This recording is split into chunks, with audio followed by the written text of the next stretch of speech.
ठीक है, 50 किलो आटा, 70 किलो चीनी, 25 चाय के पैकेट, 50 किलो चावल। ठीक है, हाँ मैं जा रहा हूँ। तो क्या हो गया भाई, तुम्हारे घर पे कोई बड़ी दावत है क्या? दावत? अबे भाई तुम्हें नहीं पता क्या, मुल्क डिफॉल्ट होने वाला है। तो डिफॉल्ट होगा तो तुम ऐसे जंगी हालत में क्यों भाग रहे हो? भाई जब मुल्क डिफॉल्ट होता है ना, तो ना कुछ खाने को होता है, ना कुछ पीने को होता है, ना तेल होता है, ना गाड़ियां चलती हैं, ना दफ्तर खुलते हैं और ना ही स्कूल खुलते हैं। वैसे क्या मतलब होता है डिफॉल्ट होने का तुम्हारी नज़र में? मुल्क बिल्कुल खत्म हो जाता है। क्या आपको भी यही लगता है कि मुल्क डिफॉल्ट होने का मतलब मुल्क खत्म हो जाना होता है? जिस सूरत हाल से पाकिस्तान अभी गुजर रहा है और जिस तरह की खबरें चल रही हैं, हर शहरी के जहन में कुछ सवालात हैं कि ये डिफॉल्ट क्या होता है, डिफॉल्ट के बाद क्या होता है और डिफॉल्ट से बचा कैसे जा सकता है। और एक और बात, क्या पाकिस्तान सच में डिफॉल्ट होने वाला है?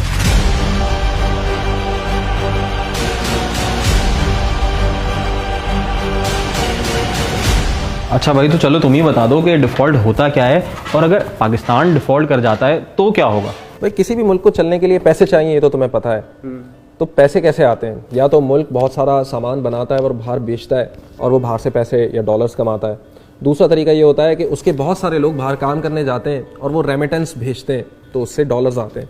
तीसरा तरीका ये होता है कि मुल्क डॉलर उधार लेता है और उस उधार को उतारने का जब वक्त आ जाता है, या उसकी किस्त वापस करने का, या उसके ऊपर सूद वापस करने का, और जब मुल्क के पास पैसे नहीं होते तो वो अपने आप को डिफ़ॉल्ट डिक्लेयर करता है। ये होता है डिफ़ॉल्ट। दूसरा सवाल तुम्हारा है कि अब डिफ़ॉल्ट कर गए तो क्या होगा? भाई तुम समोसे पकौड़े नहीं खा सकोगे। हैं? क्या मतलब? ये समोसे पकौड़े कहाँ से आ गए बीच में? भाई पाकिस्तान में खाने पकाने का मतलब एडिबल ऑयल इंपोर्ट होता है। पाकिस्तान में क्रूड ऑयल भी इंपोर्ट होता है, जो बाद में यहाँ की रिफाइनरी से कभी डीजल बनता है, कभी पेट्रोल बनता है और कभी दूसरे ईंधनों में तब्दील किया जाता है। इसी से बिजली भी बनती है। पाकिस्तान में गाड़ियों के इंजन भी इंपोर्ट किए जाते हैं और पाकिस्तान में बहुत सारी मशीनरी जिनसे हमारा मैन्युफैक्चरिंग और टेक्सटाइल सेक्टर चलता है, वो भी इंपोर्ट होते हैं। तो अगर पाकिस्तान डिफ़ॉल्ट कर जाता है, उस सूरत में उसको कोई बाहर का मुल्क कोई सामान इंपोर्ट करने की इजाज़त नहीं देगा, मतलब लेटर ऑफ क्रेडिट उसको नहीं देगा। लेटर ऑफ क्रेडिट ऐसे काम करता है कि जब आपको कर्जा चाहिए होता है तो आप बाहर के किसी बैंक को लिख के देते हो और वो बैंक फिर उस कंपनी को, जिसने या तो कर्जा देना होता है और या तो कोई चीज़ फराहम करनी होती है, उसको लेटर ऑफ क्रेडिट अप्रूव करके देता है कि हाँ मैं गारंटी लेता हूँ कि ये जो शख्स है या ये जो कंपनी है या ये जो मुल्क है, ये पैसे तुम्हें वापस करने की सकत रखता है। लेकिन डिफ़ॉल्ट हो जाने के बाद हमें ये लेटर ऑफ क्रेडिट नहीं मिलता। तो हाँ, इसका वर्स्ट केस सिनेरियो ये है कि बहुत सारी जॉब्स चली जाएंगी, और अगर हम क्रॉप बनाते भी हैं, मतलब हमारा एग्रीकल्चर सेक्टर स्ट्रांग भी है, तो उसकी ट्रांसपोर्टेशन के लिए हमारे पास गाड़ियाँ भी नहीं होंगी। तो पाकिस्तान यहाँ तक पहुँचा कैसे? भाई अपनी आज़ादी से लेकर आज तक पाकिस्तान की माशी सूरत हाल कभी भी मुस्तहकम नहीं रही। इसकी कुछ वजूहात तो बाहर की मतलब एक्सटर्नल हैं, लेकिन इंटरनल भी बहुत सारी वजूहात हैं। मिसाल के तौर पर पाकिस्तान की जितनी आमदन है, मतलब अगर $100 आमदन है तो पाकिस्तान का ख़र्चा $220 है। तो हर साल अगर पाकिस्तान $100 कमाता है तो $220 खर्च करता है, मतलब वो $120 के खसारे में है।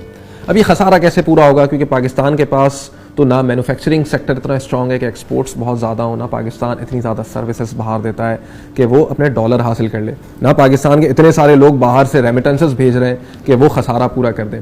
तो ये जो $120 का खसारा पूरा करना होता है पाकिस्तान को, उसके लिए उसको चाहिए होते हैं लोन्स।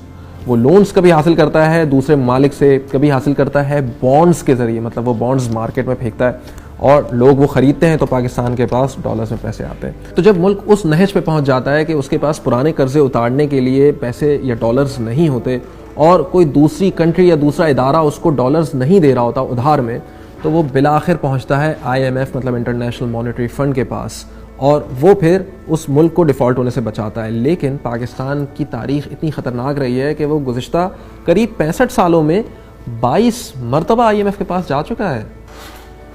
तो भाई हम एक काम करते हैं, हम नोट छापते हैं और इतने नोट छापते हैं कि IMF का लोन चुका देते हैं। जिम्बाब्वे ने भी यही गलती की थी, फिर पता है उनका अंजाम क्या हुआ? क्या?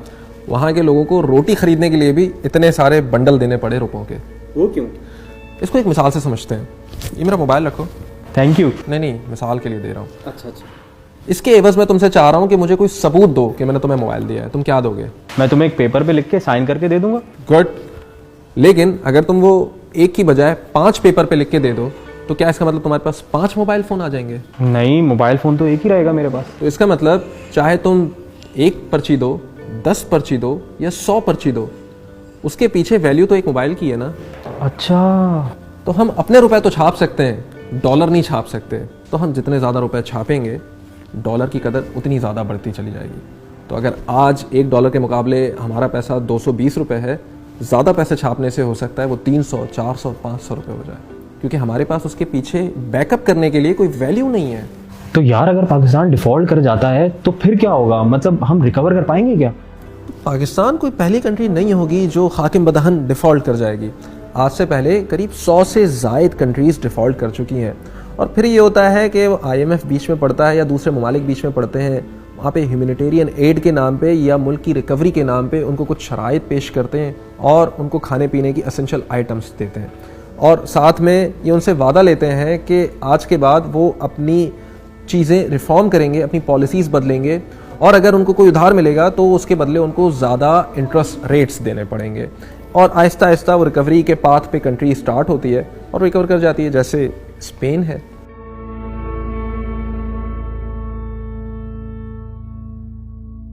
जी जी, अरे थैंक यू सो मच, अरे बहुत शुक्रिया आपका। जी जी, ओके, अल्लाह हाफिज़। क्या हुआ भाई, अब तुम राशन लेने तो नहीं जा रहे ना? नहीं नहीं, मेरा वीज़ा लग गया, मैं तो चला। लेकिन तू समझाता बड़ा अच्छा है यार, प्रोफेसर बन जा।